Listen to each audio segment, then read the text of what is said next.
नमस्ते दोस्तों, मैं प्रिंस आपका तहे दिल से स्वागत करता हूं आपका अपना प्यारा सा YouTube channel Rathore online academy में। दोस्तों, हम आज पढ़ेंगे हिंदी में चैप्टर 8, जिसमें परंपरा का मूल्यांकन। चैप्टर का नाम क्या है? परंपरा का मूल्यांकन। तो चलिए आज के क्लास को हम स्टार्ट करते हैं। सबसे पहले आप लोग बता दीजिए तो ऑडियो और वीडियो की क्वालिटी सब कैसा है? ऑडियो और वीडियो की क्वालिटी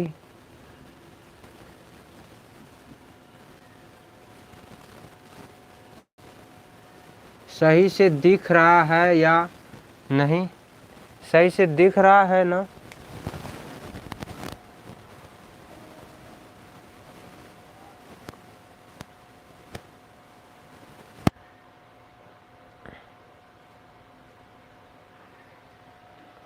सही से दिख रहा है ना? जो लोग जुड़े हुए एक बार बता दीजिए तो उसके बाद हम क्लास को स्टार्ट करते हैं। ऑडियो और वीडियो की क्वालिटी बता दीजिए तो।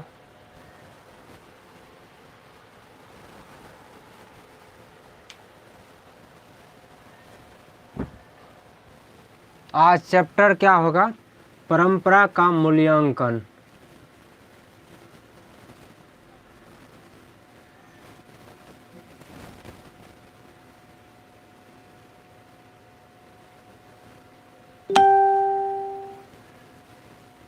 परंपरा का मूल्यांकन।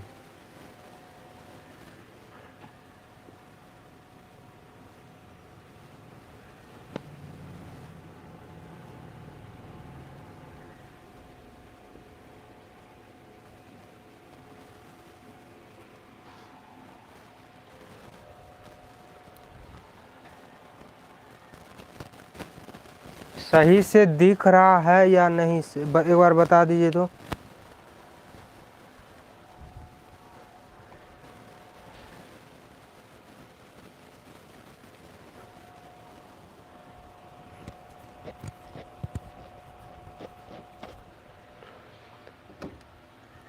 एक मिनट, हम मार्कर में थोड़ा इंक दे लेते,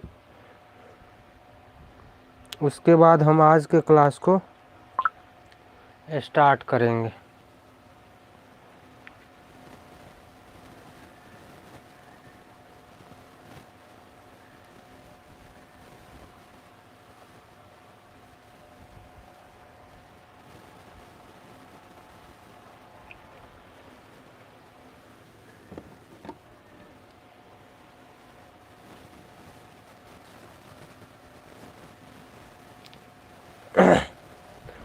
तो चलिए हम आज के क्लास को स्टार्ट करते हैं।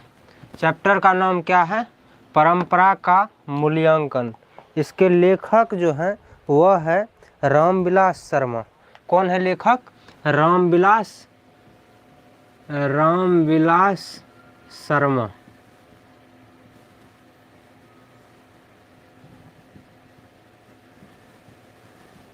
रामविलास शर्मा। लेखक का नाम क्या है? रामविलास शर्मा।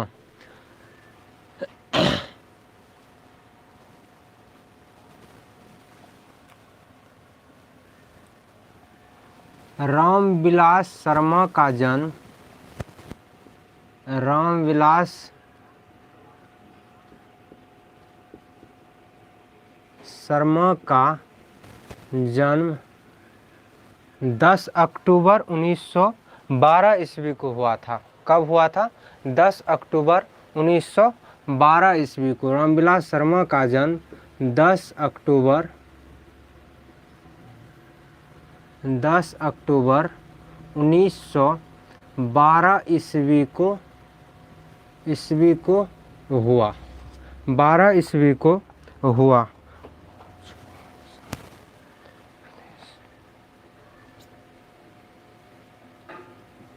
उच्च गांव सानी कहाँ हुआ था? उच्च गांव सानी उत्तर प्रदेश में, उत्तर प्रदेश में हुआ।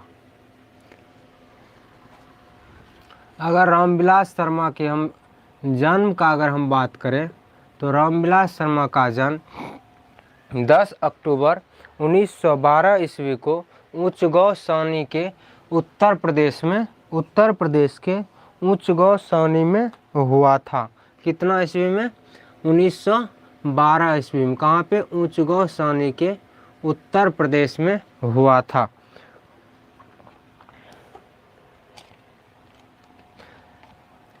रामविलास शर्मा जी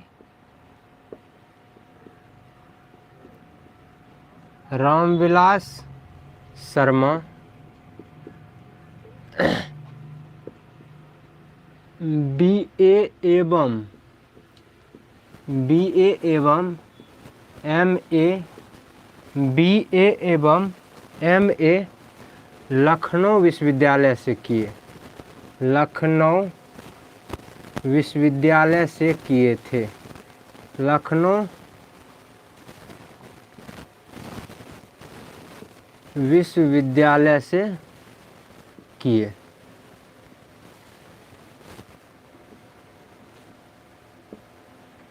कहाँ से किए थे?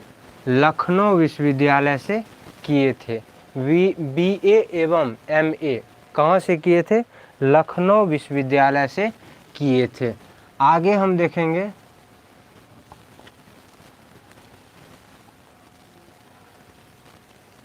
रामविलास शर्मा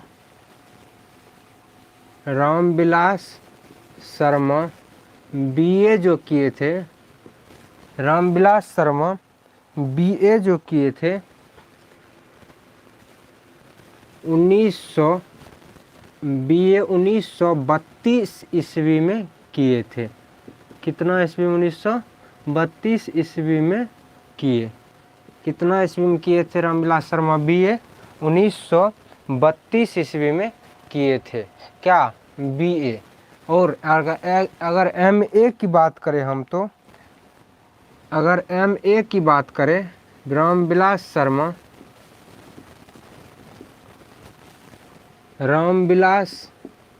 शर्मा अगर एमए की बात करें तो एमए तो 1934 ईस्वी में किए। कितना ईस्वी में किए? 1934 ईस्वी में किए थे। बीए कितना ईस्वी में किए थे? 1932 ईस्वी में। और एमए कितना ईस्वी में किए थे? 1934 ईस्वी में एमए किए थे।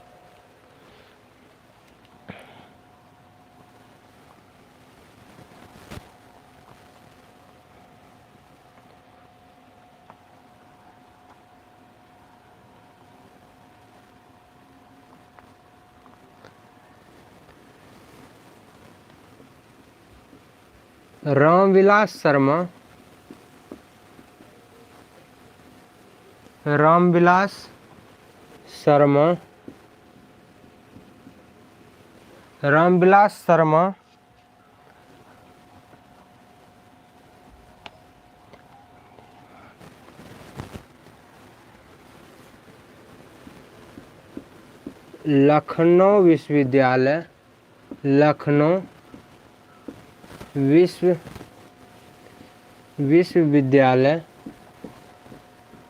लखनऊ विश्वविद्यालय रामविलास शर्मा लखनऊ विश्वविद्यालय के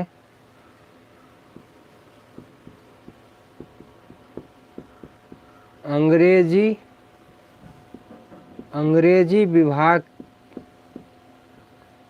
के अध्यापन अंग्रेजी विभाग के अध्यापन कार्य 1938 ईस्वी से 1943 ईस्वी तक किए। अध्यापन कार्य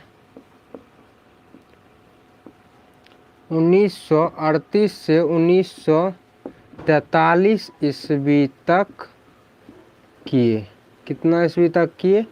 1938 से 1943 ईस्वी तक किए थे। राम अध्यापन का कार्य 1938 से 1943 ईस्वी तक किए थे।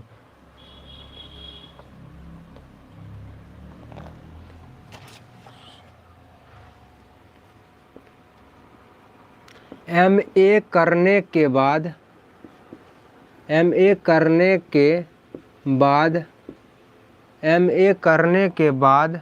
रामविलास शर्मा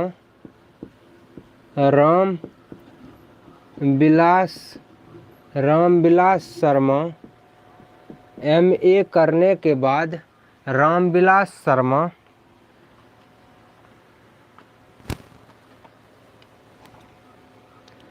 1938 ईस्वी तक शोध कार्य में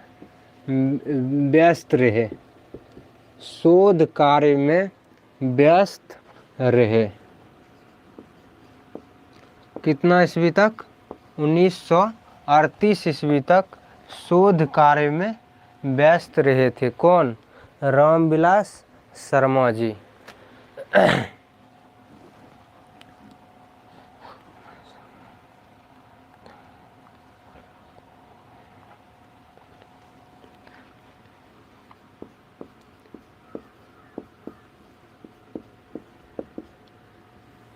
रामविलास शर्मा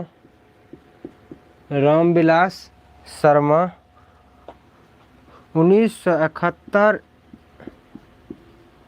ईस्वी तक आगरा के 1971 ईस्वी तक आगरा के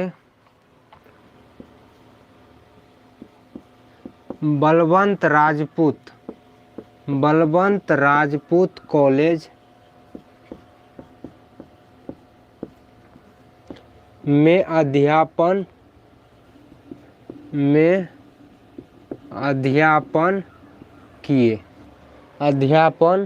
किए। कितना ईस्वी तक? 1971 ईस्वी तक अध्यापन किए थे। किस कॉलेज में? बलवंत राजपूत कॉलेज में। किस कॉलेज में? बलवंत राजपूत कॉलेज में।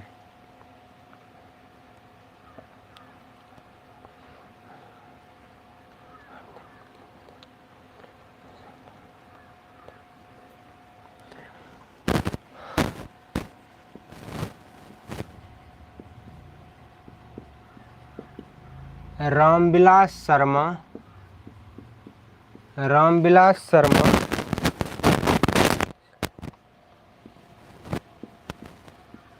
भारतीय प्रगतिशील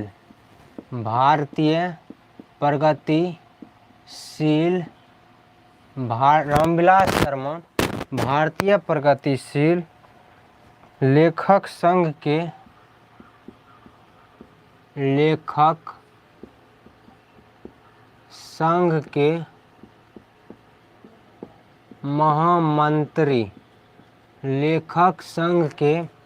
महामंत्री 1949 से 1950 ईस्वी तक रहे थे। 1950 ईस्वी तक रहे। रामविलास शर्मा भारतीय प्रगतिशील लेखक संघ के महामंत्री कितना ईस्वी तक रहे थे? 1949 से 1950 ईस्वी तक रहे थे।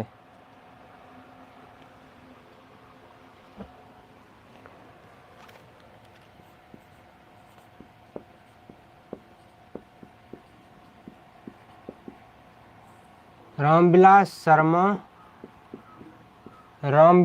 शर्मा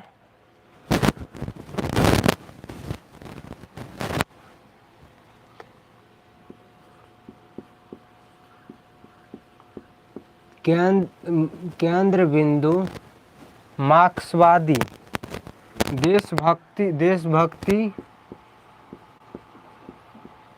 देशभक्ति और मार्क्सवादी हैं और मार्क्सवादी हैं। क्या है? देशभक्ति और मार्क्सवादी। अब हम इसको थोड़ा अच्छी तरह से समझते हैं।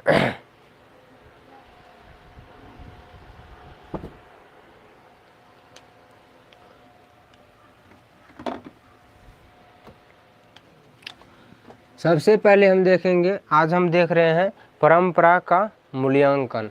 परंपरा का मूल्यांकन पाठ के लेखक कौन है? तो परंपरा के मूल्यांकन पाठ के लेखक हैं रामविलास शर्मा। कौन है? रामविलास शर्मा। परंपरा के लेखक पाठ के लेखक परंपरा के लेखक पाठ के लेखक परंपरा के लेखक पाठ परंपरा के लेखक पाठ के परंपरा का मूल्यांकन पाठ के लेखक कौन है? रामविलास शर्मा। रामविलास शर्मा का जन्म, रामविलास शर्मा का अगर हम जन्म की बात करें, रामविलास शर्मा का अगर हम जन्म की बात करें तो रामविलास शर्मा का जन्म 10 अक्टूबर, रामविलास शर्मा का जन्म 10 अक्टूबर 1912 ईस्वी को, 10 अक्टूबर 1912 ईस्वी को कहाँ? ऊंचगांव सानी उत्तर प्रदेश में हुआ था। ऊंचगांव सानी उत्तर प्रदेश में हुआ था। कहाँ पे हुआ था? ऊंचगांव सानी उत्तर प्रदेश के ऊंचगांव सानी में। कितना ईस्वी में रामविलास शर्मा का जन्म हुआ था? 10 अक्टूबर 1912 ईस्वी को। कहाँ? उत्तर प्रदेश के ऊंचगांव सानी में हुआ था। किसका जन्म? रामविलास शर्मा जी का जन्म। रामविलास शर्मा जी का जन्म कहाँ हुआ था? उत्तर प्रदेश के ऊंचगांव सानी में। कितना ईस्वी में? 10 अक्टूबर 1912 ईस्वी को हुआ था। अगर रामविलास शर्मा बीए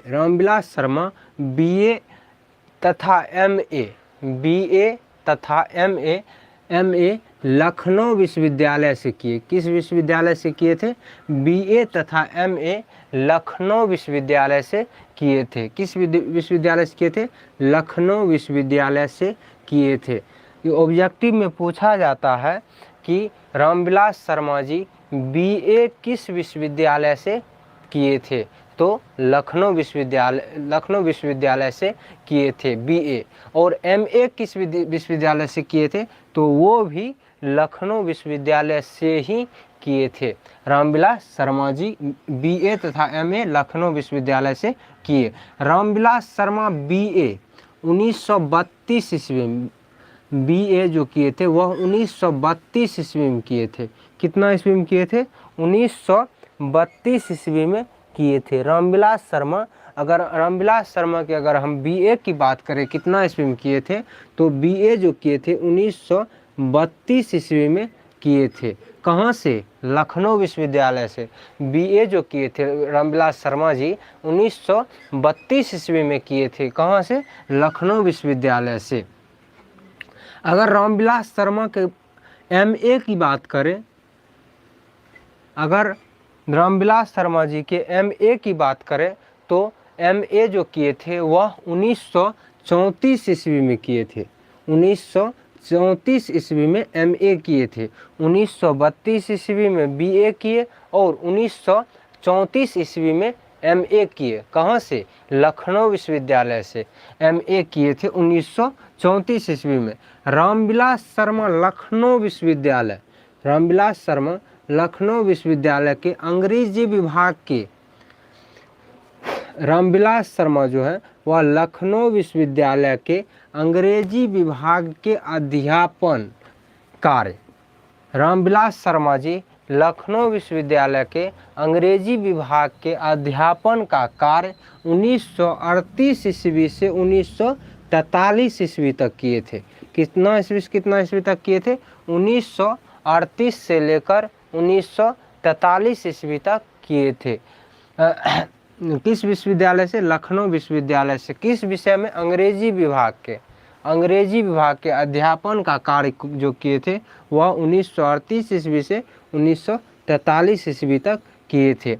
एमए करने के बाद, एमए जो किए थे उसके करने के बाद, एमए करने के बाद रामविलास शर्मा 1938 ईस्वी तक, एमए करने के बाद रामविलास शर्मा 1938 ईस्वी तक शोध कार्य में व्यस्त रहे, यानी किसी चीज़ पर शोध कर रहे थे। क्या कर रहे थे? शोध कर रहे थे। एमए करने के बाद रामविलास शर्मा 1938 ईस्वी तक शोध कार्य में व्यस्त रहे। किसमें व्यस्त रहे रामविलास शर्मा जी? शोध कार्य में व्यस्त रहे।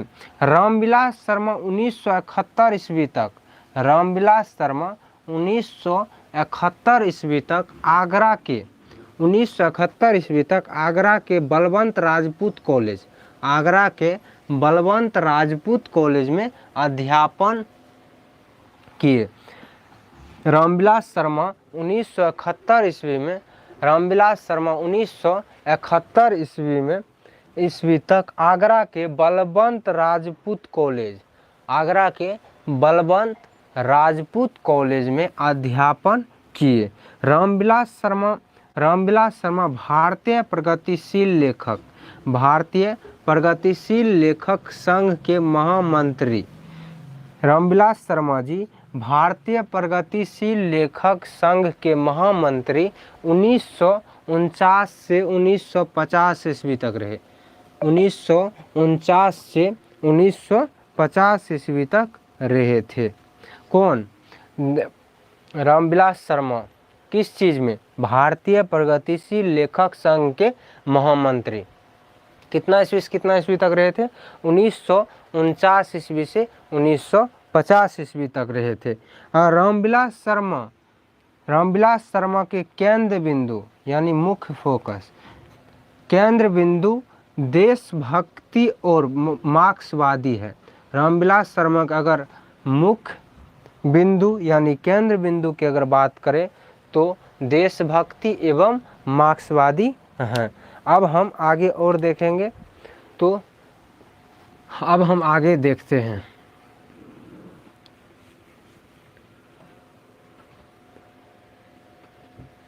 जो लोग जुड़े हुए हैं थोड़ा वीडियो को शेयर, लाइक, सब्सक्राइब कर दीजिएगा। अगर वीडियो अच्छा लगे तो सब्सक्राइब चैनल को कीजिएगा।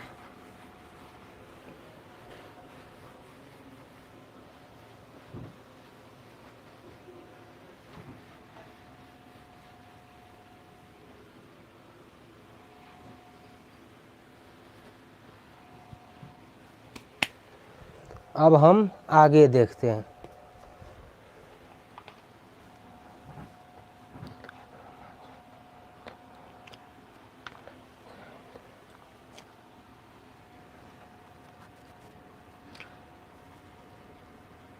रामविलास शर्मा को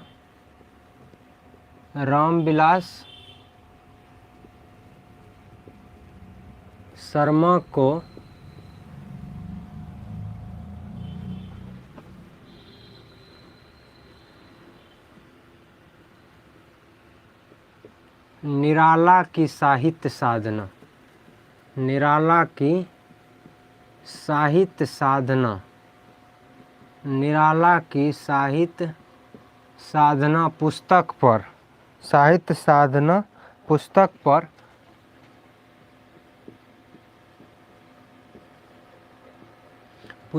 पर साहित्य अकादमी, साहित्य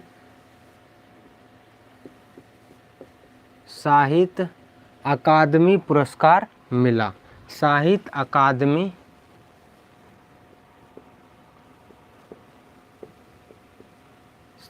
अकादमी पुरस्कार मिला। किस पुस्तक पर? निराला की साहित्य साधना पुस्तक पर। किस पुस्तक पर? निराला की साहित्य साधना पुस्तक पर कौन सा पुरस्कार? साहित्य साधना पर साहित्य अकादमी पुरस्कार मिला था निराला जी को। अब हम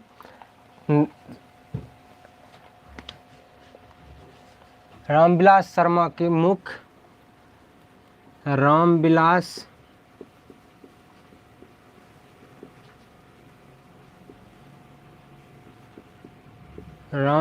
शर्मा के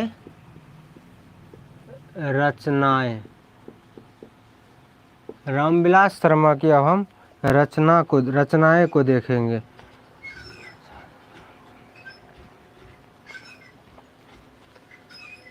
आचार्य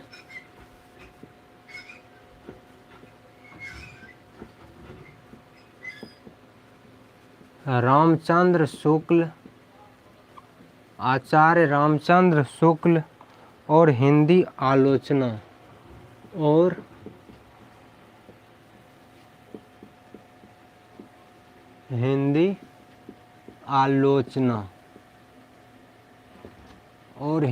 आलोचना आचार्य रामचंद्र शुक्ल और हिंदी आलोचना भारतेंदु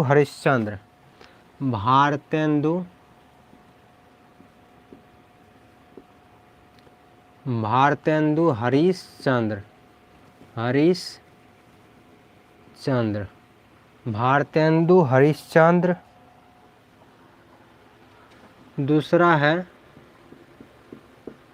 प्रेमचंद और उनका युग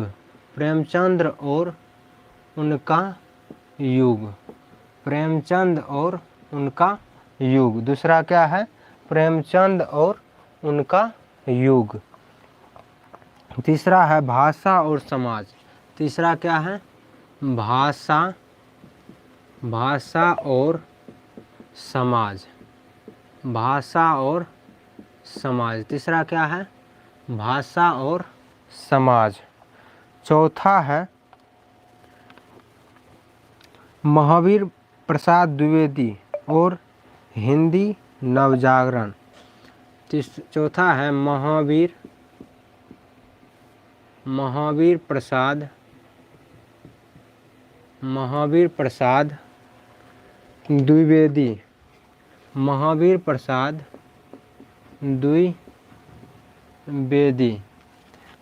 प्रसाद द्विवेदी और हिंदी नवजागरण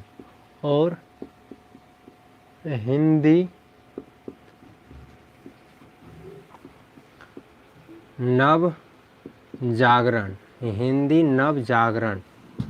चौथा क्या है? महावीर प्रसाद द्विवेदी और हिंदी नवजागरण। चौथा क्या है? महावीर प्रसाद द्विवेदी और हिंदी नवजागरण। पांचवा है भारत की भाषा समस्या।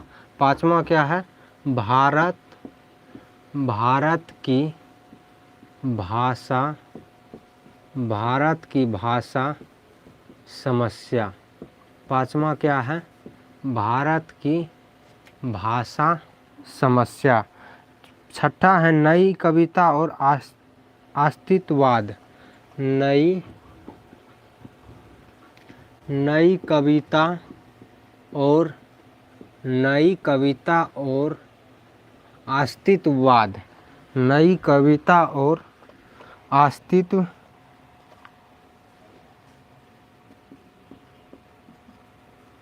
अस्तित्ववाद। नई कविता और अस्तित्ववाद। छठा है सातवां है भारत में अंग्रेजी राज और मार्क्सवाद। भारत में अंग्रेजी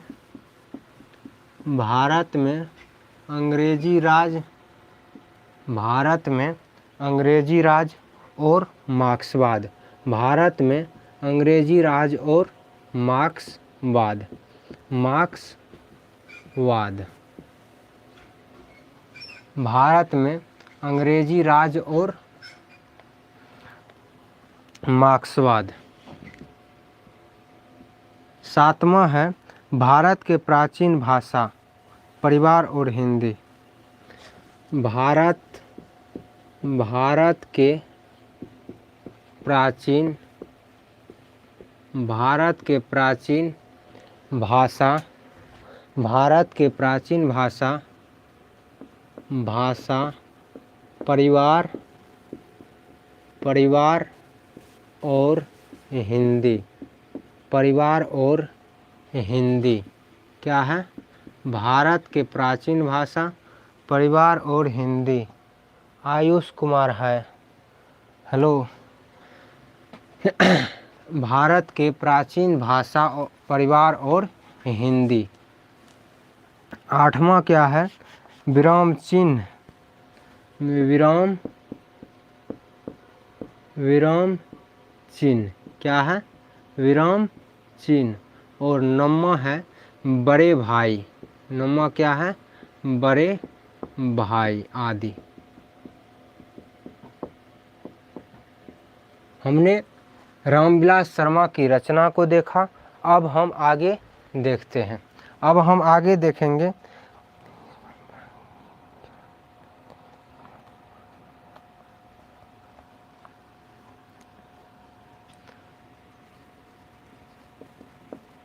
साहित्य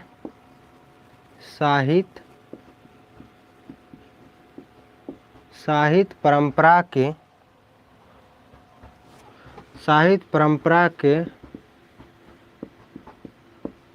प्रगतिशील साहित्य परंपरा के प्रगतिशील आलोचना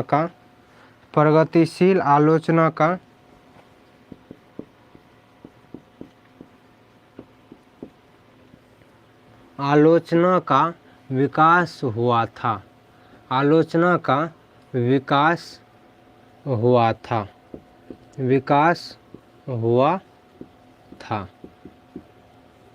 किसका? साहित्य परंपरा के ज्ञान से किससे? ज्ञान से प्रगतिशील आलोचना का विकास हुआ था। किसका विकास हुआ था? प्रगतिशील आलोचना का विकास हुआ था।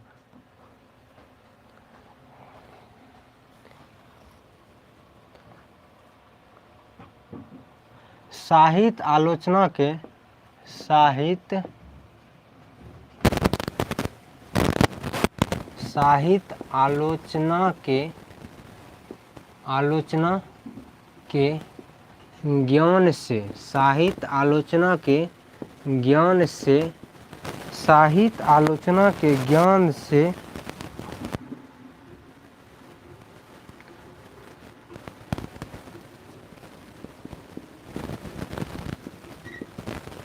साहित्य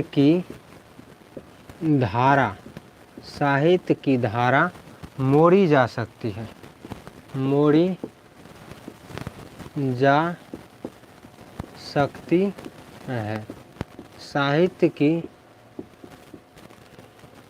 साहित्य आलोचना के ज्ञान से साहित्य की धारा मोड़ी जा सकती है। किसकी धारा मोड़ी जा सकती है?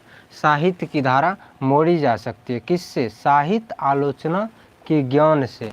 साहित्य आलोचना के ज्ञान से साहित्य की धारा मोड़ी जा सकती है।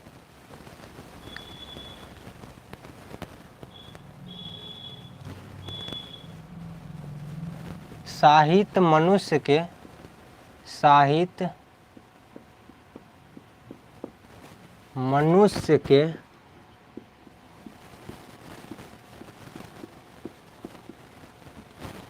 संपूर्ण जीवन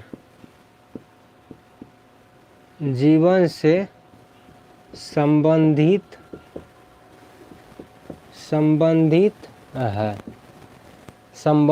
है। साहित्य मनुष्य के संपूर्ण जीवन से संबंधित है। साहित्य जो है वह मनुष्य के संपूर्ण जीवन से संबंधित है। दूसरे के द्वारा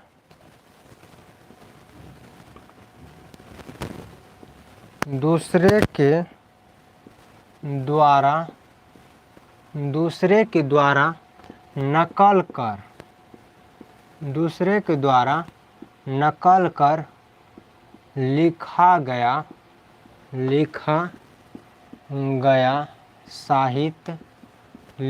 गया साहित्य दूसरे के द्वारा नकल कर लिखा गया साहित्य किस कोटि का होता है? तो अधम कोटि का, अधम कोटि का, अधम कोटि का होता है। किस कोटि का होता है? अधम कोटि का होता है।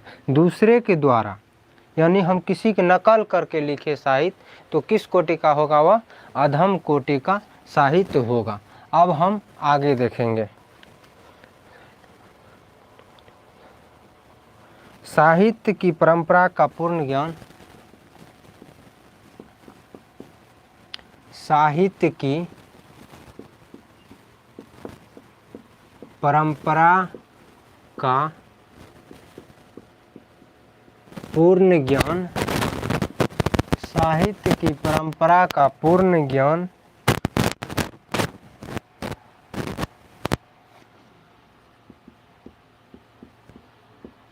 समाजवादी व्यवस्था से, समाज व्यवस्था से संभव है। किससे संभव है? समाजवादी व्यवस्था से संभव है। किससे संभव है? समाजवादी व्यवस्था से।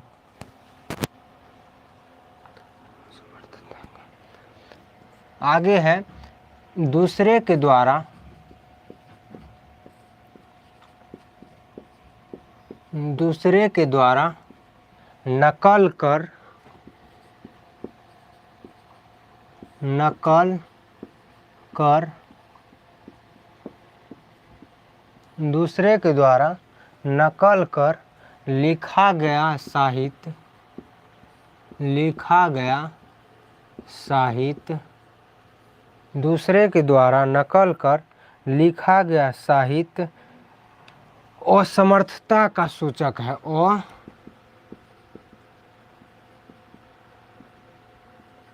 असमर्थता का सूचक है। किसका सूचक है? असमर्थता का सूचक है। दूसरे के द्वारा नकल कर लिखा गया साहित्य असमर्थता का सूचक है। किसका सूचक है? असमर्थता का सूचक है।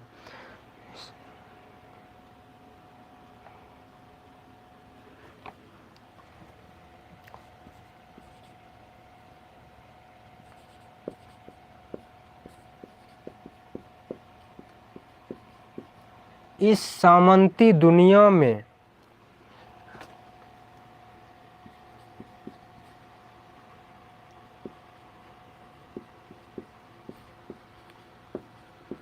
इस सामंती दुनिया में महान कविता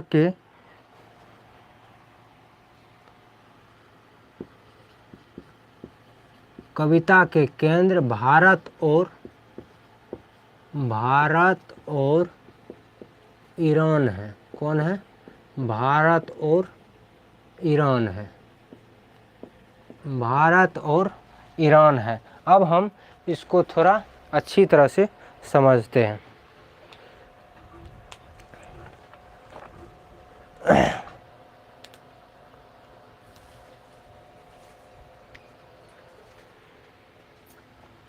सबसे पहले हमने देखा रामविलास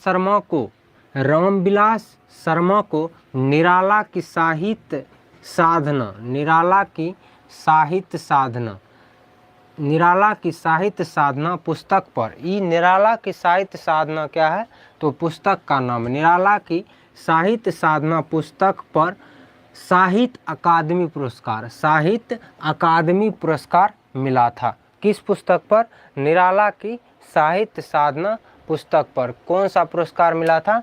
तो साहित्य अकादमी पुरस्कार मिला था। ऑब्जेक्टिव में पूछा जाएगा कि निराला की साहित्य साधना पर रामविलास शर्मा जी को कौन सा पुरस्कार मिला था? तो कौन सा पुरस्कार मिला था? साहित्य अकादमी पुरस्कार मिला था। अब हम रामविलास शर्मा के रचना के बारे में बात करेंगे कि उसकी कौन कौन सी रचनाएं हैं। तो आचार्य रामचंद्र शुक्ल और हिंदी आलोचना, आचार्य रामचंद्र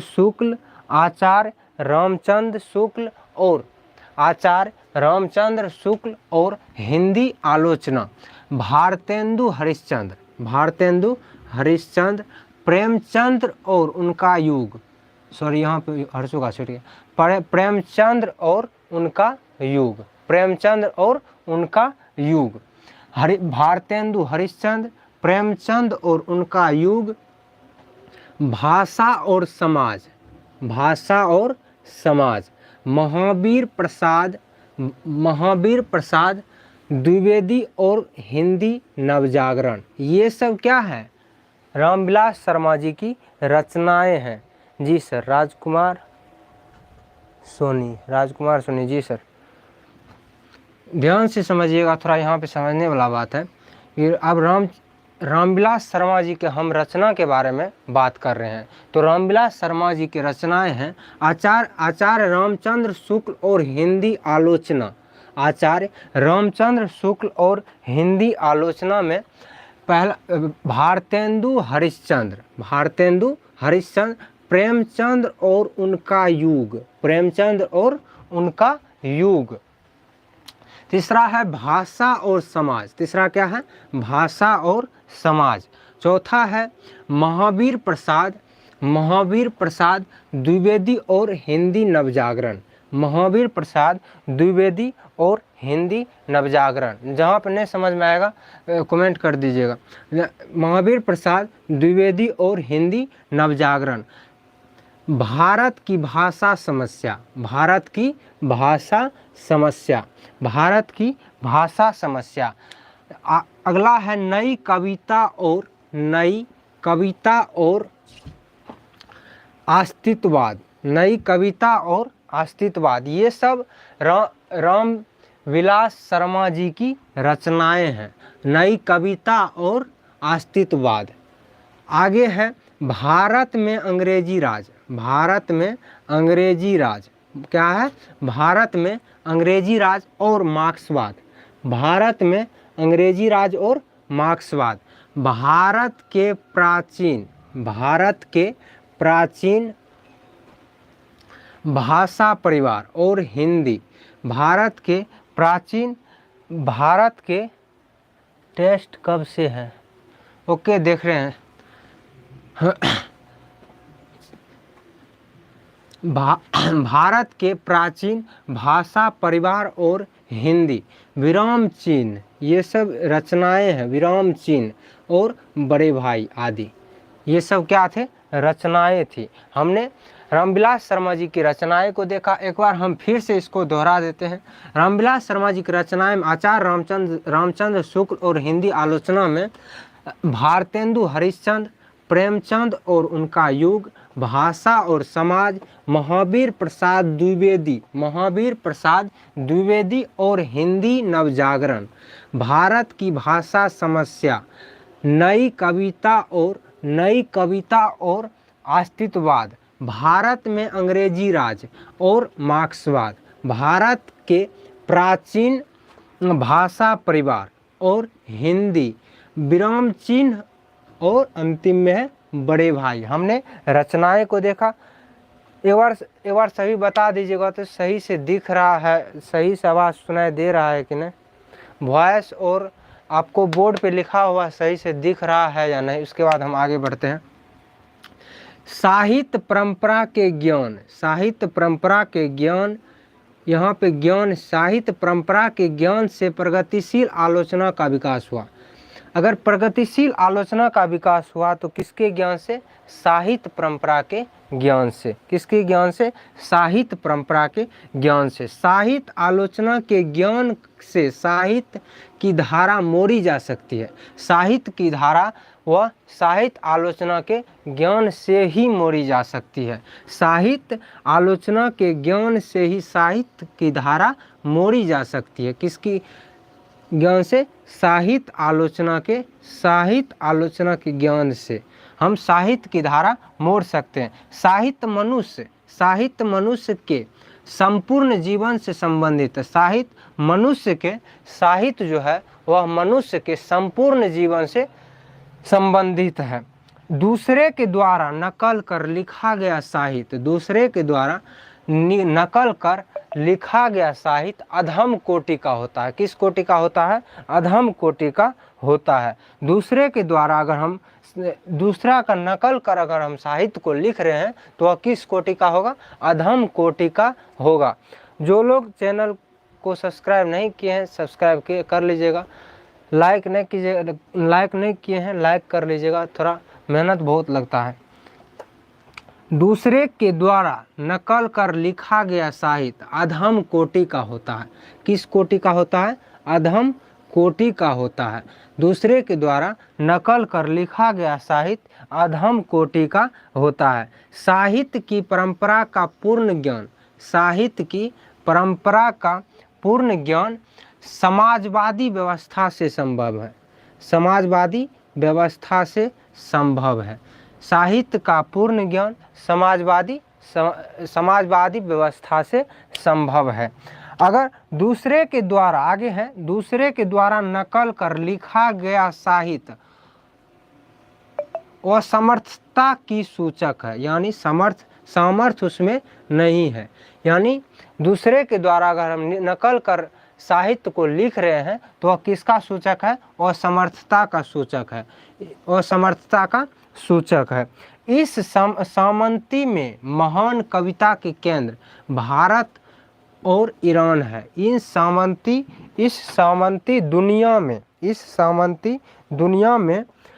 दुनिया में महान कविता के केंद्र भारत और ईरान है। कौन है? भारत और ईरान है। 6 हिंदी। इसके बाद हम आगे देखेंगे। आगे हम अब देखते हैं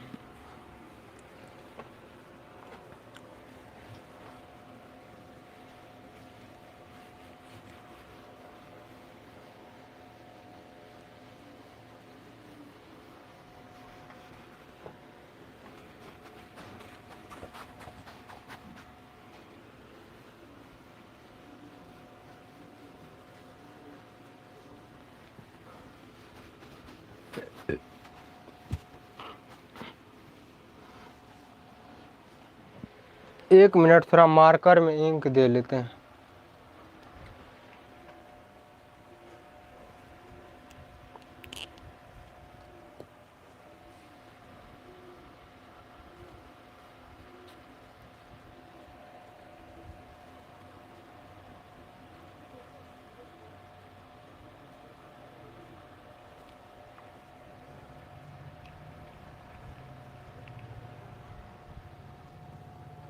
बहादुर चैप्टर 6, इसका क्या करेंगे बताइए?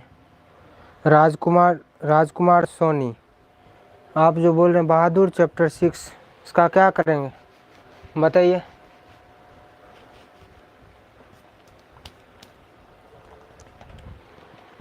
इसका कल जो होगा वह बहादुर चैप्टर 6 का ही हम पढ़ाएंगे। लेखक परिचय और पूरा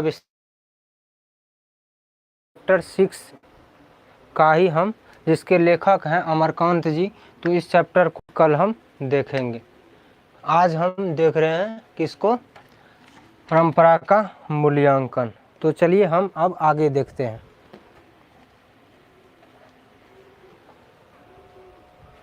टेस्ट पहले ख़त्म तो कर लें इसको।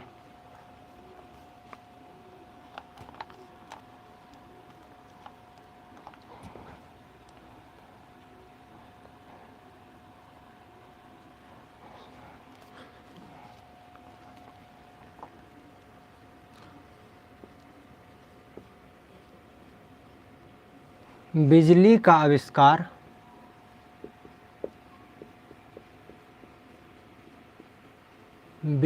आविष्कार पूंजीवादी समाज में हुआ था। पूंजीवादी समाज में हुआ था। किस समाज में हुआ था? पूंजीवादी समाज में हुआ था।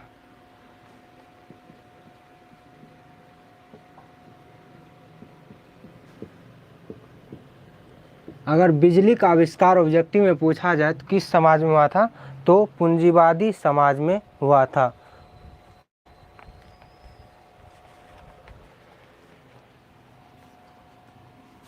आगे है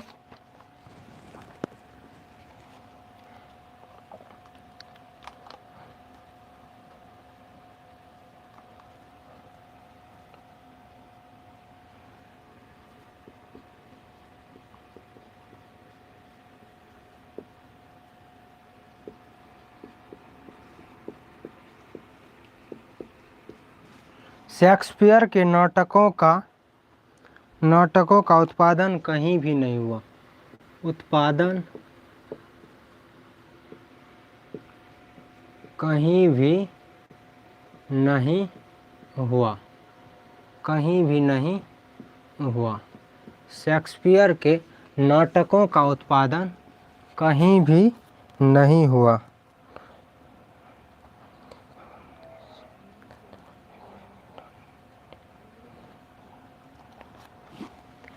शेक्सपियर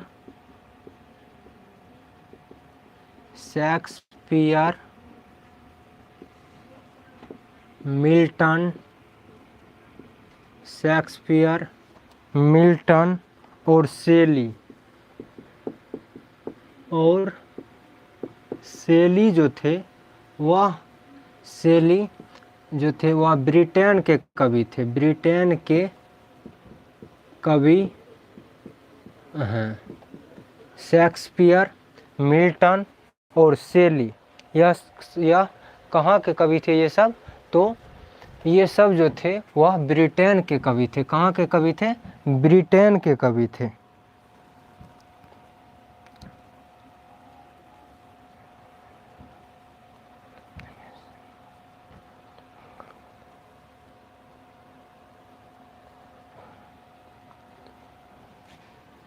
रामविलास शर्मा ने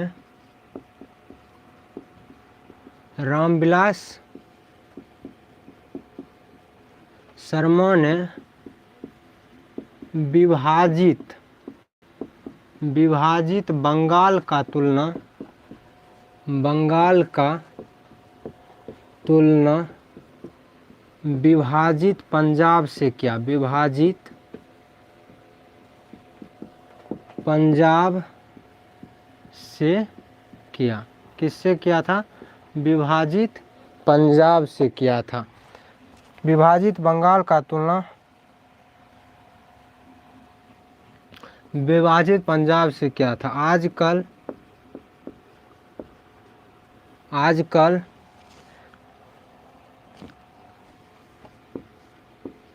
व्यक्ति पूजा की काफ़ी निंदा की जाती है। आजकल जो है वह व्यक्ति पूजा की काफ़ी निंदा की जाती है। किसकी? व्यक्ति पूजा की। आगे है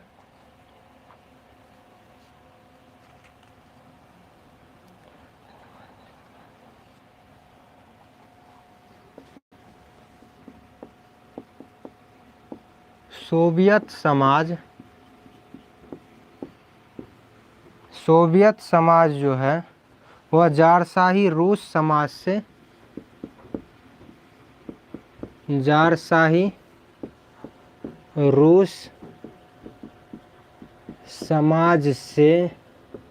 भिन्न है। जारशाही रूस समाज से भिन्न है। किससे भिन्न है? जारशाही रूस समाज से।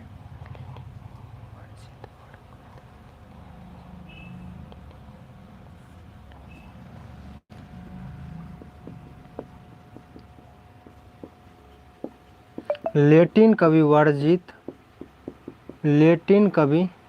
वर्जित पर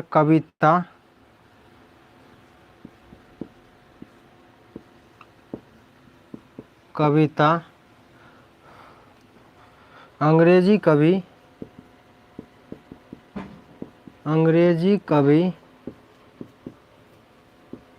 टेनीसन ने लिखी थी। किसने लिखी थी? टेनीसन ने लिखी थी। आगे हम देखेंगे देश के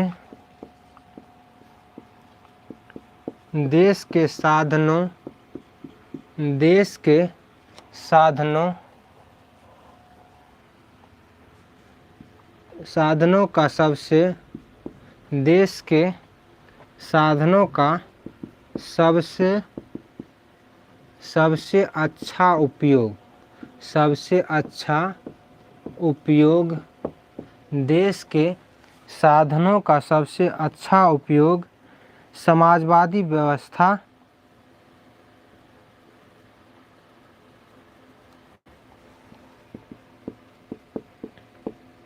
समाजवादी व्यवस्था में संभव है। किसमें संभव है? समाजवादी व्यवस्था में संभव है।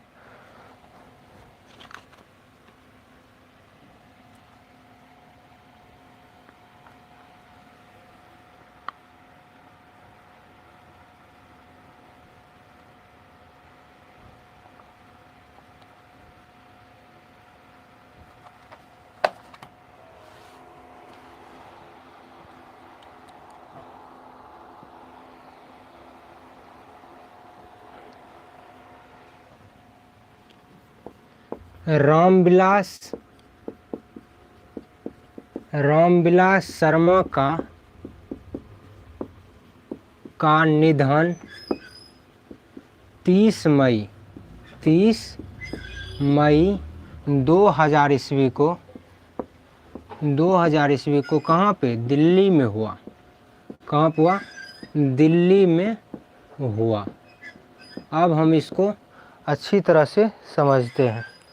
सब पहला हमने लिखा दोस्त नहीं मिलेगा, बंगाली सिटी, राजकुमार, 30 मई 2020। अरे भाई 2000 ईस्वी को हुआ था। परंपरा का मूल्यांकन, हमने बिजली का आविष्कार पूंजीवादी समाज में हुआ। बिजली का आविष्कार की अगर हम बात करें किस समाज में हुआ, तो बिजली का आविष्कार जो हुआ था वह पूंजीवादी समाज में हुआ था। पूंजीवादी समाज में हुआ था। शेक्सपियर के नाटकों उत्पादन कहीं भी नहीं हुआ। शेक्सपियर के नाटकों का उत्पादन कहीं भी नहीं हुआ था। शेक्सपियर जो थे लेखक या कवि कह सकते हैं, शेक्सपियर जो थे उसके नाटकों का उत्पादन कहीं भी नहीं हुआ था। शेक्सपियर, मिल्टन और शेली ये सब कहाँ के कवि थे? तो ये सब ब्रिटेन के कवि थे। कहाँ कवि थे? ब्रिटेन के कवि थे। रामविलास शर्मा ने विभाजित बंगाल का तुलना विभाजित पंजाब से किया। किससे किया था विभाजित बंगाल का तुलना? विभाजित पंजाब से किया था। शालुनी प्रिया, गुड इवनिंग सर जी। गुड इवनिंग सभी को भाई। जितने रामविलास शर्मा ने विभाजित बंगाल का तुलना विभाजित किससे किया था? पंजाब से किया था। विभाजित बंगाल का तुलना किससे किया था? विभाजित पंजाब से किया था। आगे है आजकल व्यक्ति पूजा की काफ़ी निंदा की जाती है। आजकल जो है वह व्यक्ति पूजा की काफ़ी निंदा हो रही है। व्यक्ति पूजा की काफ़ी निंदा हो रही है आजकल। सोवियत समाज जो है वह जारशाही रूस समाज से भिन्न है। सोवियत समाज ऑब्जेक्टिव में पूछा जाता है कि सोवियत समाज किस समाज से भिन्न है? तो वह जारशाही रूस समाज से भिन्न है। सोवियत समाज जो है वह जारशाही रूस समाज से भिन्न है। लेटिन कवि वर्जित ये आदमी का नाम है। लेटिन कवि वर्जित पर कविता अंग्रेजी कवि टेनिसन ने लिखी। लेटिन कवि वर्जित पर कविता अंग्रेजी कवि टेलिसन ने लिखी थी। किसने लिखी थी? टेलिसन ने लिखी थी। अंग्रेजी कवि टेलिसन ने लिखी थी। किस पे? वर्जित पर कविताएं। देश के साधनों का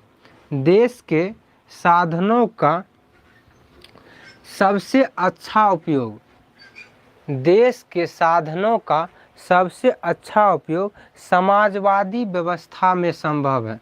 देश के साधनों का सबसे अच्छा उपयोग किसमें संभव है? समाजवादी व्यवस्था में संभव है। किसमें संभव है? समाजवादी व्यवस्था में संभव है। देश के साधनों का सबसे अच्छा उपयोग किसमें संभव है? तो समाजवादी व्यवस्था में संभव है। आगे लास्ट है रामविलास शर्मा का निधन। रामविलास शर्मा जी का निधन 30 मई, रामविलास शर्मा जी का निधन 30 मई 2000 ईस्वी को। ये ऑब्जेक्टिव में पूछा जाता है कि रामविलास शर्मा जी का निधन कब हुआ था।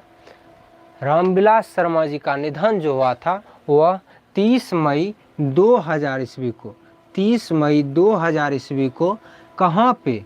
दिल्ली में हुआ था। रामविलास शर्मा जी का निधन कहाँ पे हुआ था? दिल्ली में हुआ था। कब? 30 मई 2000 ईस्वी को दिल्ली में हुआ था। रामविलास शर्मा जी का निधन जो हुआ था वह 30 मई 2000 ईस्वी को दिल्ली में हुआ था। तो आज हमने परंपरा का मूल्यांकन पाठ 30 मई 2000 ईस्वी, राजकुमार सोनी बिल्कुल सही है। तो आज हमने परंपरा का मूल्यांकन पाठ के लेखक परिचय और पाठ परिचय के बारे में हमने देखा। आज के क्लास को अब हम ख़त्म करते हैं। क्लास का टाइमिंग जो है वह है 4 से 5, यानी आज तो थोड़ा 3:30 बजे से क्लास था। आज थोड़ा क्लास सवेरे से शुरू किए थे क्योंकि थोड़ा तबीयत ख़राब होने के कारण सोचे सवेरे क्लास ले लेते हैं। क्लास का टाइमिंग जो है वह है 4 से 5। तो आज की क्लास को अब हम ख़त्म करते हैं। कल मिलते हैं आपसे अगला चैप्टर यानी अमरकांत जी द्वारा लिखित पाठ बहादुर। अमरकांत जी द्वारा लिखित पाठ बहादुर के लेखक परिचय को और पाठ परिचय को हम विस्तार पूर्वक पढ़ेंगे और अच्छी तरह से समझेंगे, जिससे हम बिहार बोर्ड एग्ज़ाम 2025 में आपका एक भी ऑब्जेक्टिव नहीं छूटे और लेखक परिचय से। तो आज के क्लास को अब हम ख़त्म करते हैं। बोले ख़त्म कर दे, बताइए एक बार बता दीजिए, ख़त्म करें आज के क्लास को। अब हम जो लोग जुड़े हुए हैं एक बार लाइक कर दीजिएगा, वीडियो को लाइक कर दीजिएगा। आज के क्लास को अब हम ख़त्म करते हैं। कल मिलते हैं आपसे इसी टाइम यानी 4 से 5 में। थैंक यू, धन्यवाद, बाय।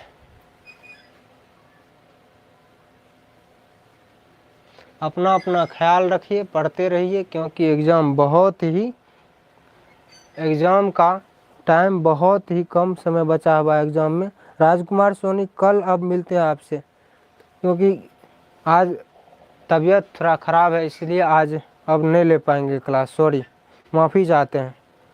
कल मिलते हैं आपसे 4 से 5 में। आप लोग पढ़ते रहिए क्योंकि एग्ज़ाम में बहुत ही कम समय बचा हुआ है, ज़्यादा दिन बचा हुआ है नहीं, आगे में पर्व सब भी है। तो आप लोग पढ़ते रहिए। थैंक यू, मिलते हैं कल।